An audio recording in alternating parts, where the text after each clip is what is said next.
Vamos dar início à nossa aula agora sobre o comer por fissura. A fissura, ela tem já é conhecido em outras áreas da medicina, não tanto da endocrinologia, como craving, tá? E o que significa esse craving? Então, o comer por fissura ou craving significa o desejo intenso, tá? De repetir uma experiência com determinada substância em função dos efeitos causados por ela, tá bom? Então, esse comer por fissura nada mais é do que um estado corporal e mental, certo? E aqui mais uma vez frisando o quanto a saúde mental está envolvida em todo o processo do comer, do emagrecimento, da manutenção do peso e todas as doenças que envolvem o processo do comer. Então, é um estado corporal e mental com uma busca intensa e específica, normalmente um determinado tipo de alimento, como um vício, e esses alimentos normalmente são aqueles muito palatáveis e consequentemente calóricos, mas não necessariamente. Existem alguns casos específicos que eu vou falar para você que nem sempre são alimentos altamente calóricos, mas aqui se enquadra aquela história da pessoa falar assim, eu sou chocólatra, entendeu? Eu sou chocólatra. Então, o que acontece? Ao comer por fissura é um desejo que é intenso, por determinado alimento, então são alimentos específicos, tá? E não necessariamente está relacionado à fome física, eu vou falar mais pra frente. Envolve um estado corporal e um estado mental, porque você tem um desejo por aquilo, você busca aquilo. É como se você estivesse se sentindo viciado naquela substância, tá? Existem alguns casos, alguns exemplos que eu quero dar. Então, eu tenho alguns pacientes no consultório que talvez vocês possam se enxergar ou enxergar alguém próximo para ajudar. Eu tenho um paciente no consultório que tem fissura, né? Que desenvolveu uma fissura por café. Então, secundário a um estresse do dia a dia, um estresse pessoal relacionado ao trabalho, ao problema financeiro. É um paciente do temperamento colérico, e aí eu quero dizer aqui, esse tipo de comer é muito frequente no temperamento colérico e também pode estar presente no temperamento melancólico, né? Por ter a mesma intensidade do colérico, vamos dizer assim, só que um expande e o outro contrai. Então, eles podem fazer sim esse tipo de comer por fissura, mas eu vejo no consultório ele mais na pessoa com temperamento colérico. Esse meu paciente procurou o atendimento por mal-estar, por cansaço, ocasionado por uma alimentação muito ruim, tá? E ele ingere, assim, cerca de 15 xícaras de café por dia. Depois, numa sequência de evolução, ocasionado por esse problema social, problema pessoal, tá? Existem outros casos que eu já disse aqui em relação ao chocolate, existe casos em relação ao leite condensado, existe casos em relação ao abacate. Então, você pode ver que o comer por fissura, ele é diferente da compulsão alimentar por alguns motivos. Dentre que a gente pode citar agora já, é que a compulsão alimentar, normalmente a pessoa, ela não escolhe um determinado tipo de alimento, né? São qualquer tipo de alimento e qualquer coisa, na verdade, que ela acaba comendo compulsivamente. É uma busca, então, esse tipo de comer é uma busca persistente, desencadeada por alguma emoção, por algum fator emocional e tá quase sempre associado à fome física. É intenso, então tem que ter uma intensidade e tem uma relação direta com alguma preocupação, com ansiedade, com cansaço, com irritabilidade, com tristeza. Isso é importante que seja dito, porque lá na frente, depois que você aí estiver se identificando com esse tipo de comer, a parte do tratamento vai envolver a gente investigar isso daqui. Existe uma diferença entre o comer por prazer ou compulsão, e isso se dá pelo fato do mecanismo da fissura, né, ou do craving, ele está relacionado com uma superestimulação, uma hiperestimulação dessas reações químicas cerebrais. É como se você tivesse um receptor mais sensível e ele recebesse um estímulo normal de uma forma mais intensa, entendeu? Então o seu cérebro gera uma hiperestimulação e um desequilíbrio voltado, né, por conta disso, para o mecanismo de dependência. Você acaba se tornando dependente àquela substância ou aquele desejo intenso, né, que essa substância provocou um tempo. Existe o desejo no comer por fissura, existe o desejo que é físico, né, você sente vontade, com a intensidade daquilo, e você pode até ter sintomas de abstinência se você não come aquilo. E você tem uma sensação muito agradável de relaxamento e de bem-estar após ingerir, né, a substância, no caso, o tipo de alimento. E tem também um desejo simbólico, onde você tá recebendo um conforto, né, por aquela preocupação, aquela outra causa. No craving, a diferença da compulsão é que nesse comer por fissura, você tem assim, eu quero, eu desejo, né? E já na compulsão eu estou fazendo, você tem um ato. Então, você deseja e o outro você vai e faz, você nem consegue pensar, certo?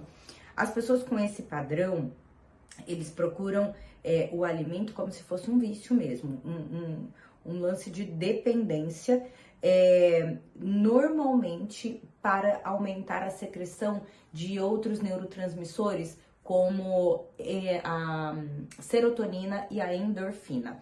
Eu já falei aqui que em outros tipos de comer o foco é sempre mais dopamina, né? Mas aqui no comer por fissura, ele procura aumentar os níveis de serotonina e endorfina para ter a sensação de bem-estar, de conforto, de relaxamento, tá? Quanto tempo pode durar esse comer por fissura? É algo que dura bastante tempo? Sim.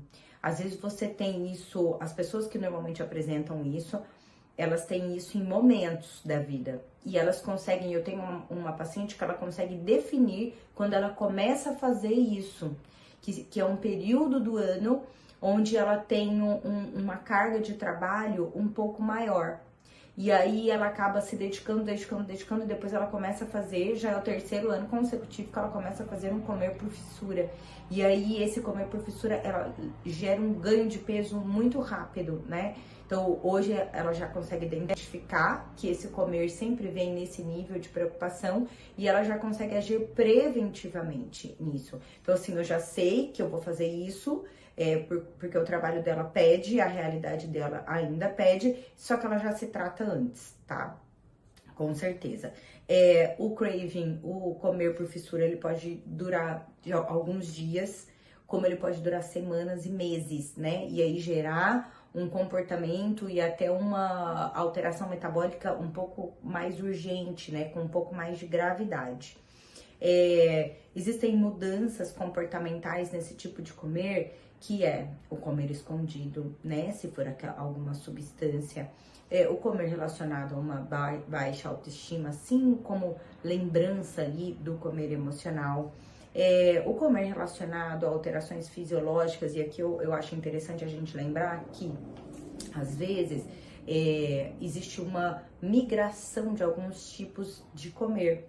Isso deve ser investigado, deve ser entendido todo o contexto e como aconteceu, para que a gente saiba o melhor tratamento. Primeiro porque existem terapias específicas para isso, em relação à medicação, então medicações que agem melhor para uma coisa ou outra, né? Então conseguem te tirar desse mundo e até inibir o apetite para que você consiga voltar ao normal.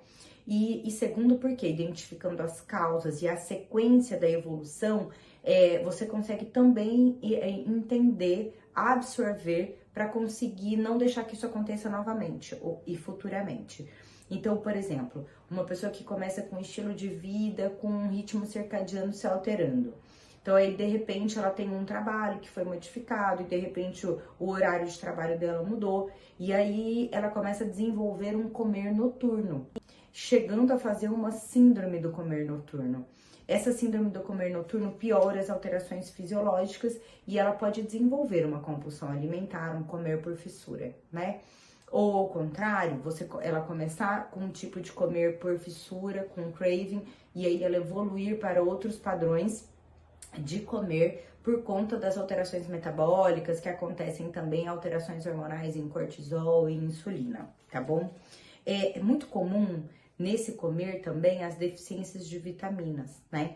Até porque é um comer de alimentos específicos. Então, quando você não tem uma variedade de alimentos, a tendência é você fazer o quê? Uma deficiência nutricional. Uma por conta disso, e a outra deficiência nutricional pode ser porque nesse tipo de comer, a elevada quantidade do que se come, dependendo do tipo de alimento, você provoca uma desbiose, né? Uma alteração no teu intestino. E isso pode gerar diarreias frequentes, isso pode desenvolver abrir um quadro de uma intolerância alimentar, né, por conta do estresse, e aí você gera uma inflamação em toda a parte do intestino que acontece a absorção dos nutrientes ingeridos na alimentação normal. Então você acaba desenvolvendo também uma deficiência de nutrientes por conta disso. Uma alimentação de baixa qualidade associada a uma desbiose intestinal. Em quem mais acontece esse tipo de comer? Quais são as pessoas mais propensas, né, a desenvolver esse tipo? São mais frequentes em mulheres sedentárias, em estresse crônico e também quem tem predisposição genética. E aqui vale a pena citar um exemplo para vocês também conseguirem se identificar. Eu tenho uma paciente que desenvolveu comer por fissura no puerpério, né? Então, por conta da privação do sono, dos cuidados com um bebê recém-nascido, com outros filhos pequenos, ela passou a desenvolver esse comer por fissura, que foi algo onde a gente teve que utilizar como estratégia a terapia comportamental inicial ali durante as consultas bem frequentes a cada 15 dias, onde a gente conversou sobre toda a realidade que ela estava inserida, e assim que ela parou de amamentar, a gente começou a terapia e hoje ela já não tem mais esse comer por fissura, né? Já foi tratada e já tá em perda de peso. Quais são as causas mais frequentes desse tipo de comer? Então, a ingestão de açúcar, então já foi falado aqui muito que esse macronutriente, ele pode aumentar tanto os níveis de dopamina no teu cérebro e tornarem os receptores menos sensíveis quando você ingere algo ou algum alimento de sabor natural e não atinge aquele nível de estímulo, né? Então é como se ele pedisse sempre níveis de dopamina maiores. Ou isso vem com alimentos muito ruins, ultraprocessados, ou isso vem com grande quantidade de alimento, para provocar esses picos dopaminérgicos que o seu cérebro está acostumado. Então, a ingestão de açúcar desse macronutriente é muito comum como causa desse tipo de comer, e as dietas muito restritivas ao longo da vida. Também low carb, aquelas dietas low carb até que existe uma variabilidade da quantidade de carboidratos ingeridos na dieta low carb. É quando é uma low carb com baixíssimo teor de carboidrato, né? Previamente, ou várias dietas dessa na sequência. Dieta do HCG, da gonadotropina coriônica humana, que na verdade existe uma injeção desse hormônio e a prescrição de uma dieta de 500 calorias. Pensa um organismo funcionando com uma fonte de energia de 500 calorias. Então, tudo isso contribui para o craving, para a fissura, por esse desejo intenso e sem controle por uma substância, né, que já foi experimentada anteriormente. Por que essa dieta restritiva, como essas que eu citei? Essa restrição alimentar, ela provoca alterações na falta de determinados nutrientes e principalmente porque você tem uma perda de peso rápida e muito intensa. Então, o teu corpo passa por um processo de privação. Então, intenso, rápido, e ele gera um comportamento compensatório depois, que vem como comer por fissura, vem com esse desejo intenso, pela restrição também de nutrientes que aconteceu. Então, nós já sabemos que esse tipo de comer busca sempre, principalmente, uma elevação do neurotransmissor serotonina. Como que a gente pode fazer para aumentar esse neurotransmissor? Mantendo uma função gastrointestinal regular, porque parte da serotonina é produzida ali no intestino por bactérias que vivem ali, e essas bactérias agindo em alimentos da nossa ingesta que devem conter carboidratos, sim. Então, uma dieta completamente restrita em carboidratos diminui a produção de serotonina. Pode ver que aquelas dietas muito restritas, ou a cetogênica, por exemplo, que você restringe completamente o carboidrato, gera uma queda do humor, né? Por quê? Porque você, assim, uma queda no sentido de que você deprime inicialmente, ou você apresenta um humor deprimido, porque a tua serotonina vai cair bastante, né? E alimentos que são fontes do triptofano, né? Um precursor da serotonina, vamos dizer assim.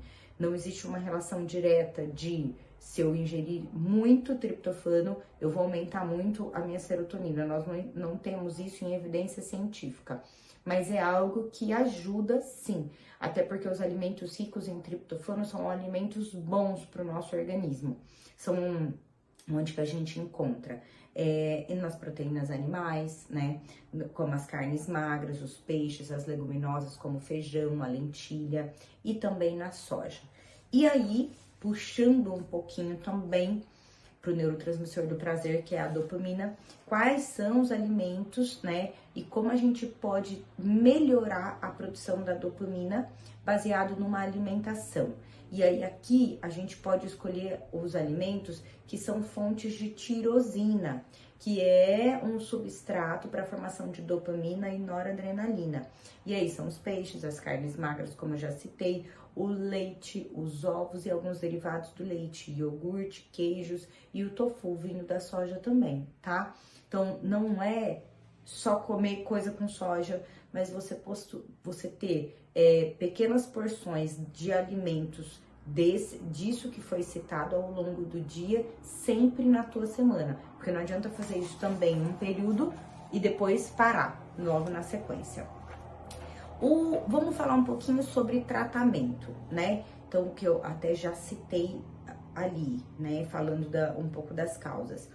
Existe algo que a gente precisa focar nos pacientes com comer por fissura também, mas até no geral, que é uma reprogramação alimentar. Você privilegiar alguns alimentos com baixo índice glicêmico, para que não provoque picos de insulina e o teu corpo entenda. E vou dizer que isso faz bem para todo mundo, não só as pessoas com comer por fissura. E dar preferência aos alimentos que são precursores tanto da serotonina quanto da dopamina. Eu vou citar aqui alimentos ricos em vitamina C. Então, nós temos as frutas cítricas, tem a laranja, tem a acerola, tem o brócolis, tem o morango, tem o kiwi, né? Tem a couve, tem a manga, a goiaba, são todos alimentos ricos em vitamina C. Nos alimentos ricos em B6 e B12, tá? Então, essas duas vitaminas do complexo B também são extremamente importantes para a melhora dos neurotransmissores serotonina e dopamina. B6, fígado, tá? De boi, de galinha, soja, as castanhas, a aveia, o salmão e o atum. A vitamina B12, aí nós temos os ovos também, o fígado, o atum, a sardinha, o salmão, o iogurte, o leite. Então, a importância de ter sempre o que vocês observam aqui, que a gente já falou, peixe, a gente incluir mais o peixe, atum e salmão na nossa alimentação, isso tem que ser semanal. Manter uma alimentação com carne vermelha magra, não necessariamente diária, ovos, leite, tá? Isso pode ser um leite zero lactose, dependendo se tem intolerância, mas tem que ter o cálcio do leite, tem que ter o leite, tá? E as castanhas foi citado, alguns produtos de soja também foram citados para melhorar os neurotransmissores. Temos também um outro substrato que é o ácido fólico, né? E aonde a gente encontra o ácido fólico? Nos vegetais com folhas verde escuro, né? E aí tem o espinafre, brócolis, couve, salsa. E além de uma boa ingesta de zinco, selênio, que está presente nas castanhas, muito castanha do Pará principalmente, mas tem nas outras castanhas, o magnésio e o ômega 3. Então isso tudo são fontes precursoras que melhoram os seus neurotransmissores se associados com um trato gastrointestinal, toda a função gástrica e de intestino regular, tá? Funcionando adequadamente. Deve ser orientado também como uma parte da terapia a detecção dos motivos da fissura, dos motivos desse desejo, desse craving, né? Esse forte desejo vem quando, né? Quando que ele aparece? Então, às vezes, se for um cansaço excessivo por algo, você tem que priorizar o descanso. E aí a gente precisa achar na tua rotina aonde você pode colocar esse descanso, porque se você não tem o tempo nem para descansar, isso vai acabar por piorar o teu próprio trabalho ou a própria meta que você tem futuramente. A preocupação. Da onde vem essa preocupação? Isso precisa ser falado durante a consulta. Isso precisa ser analisado para que você identifique o que acontece na tua vida para o teu cérebro desencadear esse tipo de comer. Então, realmente não é só medicação. Eu vou dizer que tão importante quanto o tratamento medicamentoso está essa outra parte, né? A parte comportamental. E no comer por fissura, assim, diferente do tratamento da compulsão, às vezes a gente não precisa de medicação. Pode ser que a gente consiga identificar isso e melhorar a parte alimentar, às vezes aumentar com a medicação os níveis dos neurotransmissores até que você consiga sair dos episódios da fissura e manter uma reprogramação alimentar, como eu já disse aqui. É importante visualizar junto com o médico. Isso daqui é bem legal, assim, eu faço bastante no consultório, você conseguir enxergar todos os benefícios que a melhora desse tipo de comer provoca em você, na sua vida. Você detectar, quando você tem a detecção de onde está o problema e você conseguir mudar isso, e isso melhora tanto o funcionamento do teu corpo e gera tanto um bem-estar tão grande que isso te fortalece para que você consiga manter aquele novo ritmo, né? Aquela nova programação. E quanto mais você identificar na tua vida mecanismos que gerem satisfação e alegria, né? E uma satisfação, a palavra é essa mesmo, e gere satisfação, menor vai ser a fissura alimentar, certo? Espero que vocês tenham gostado.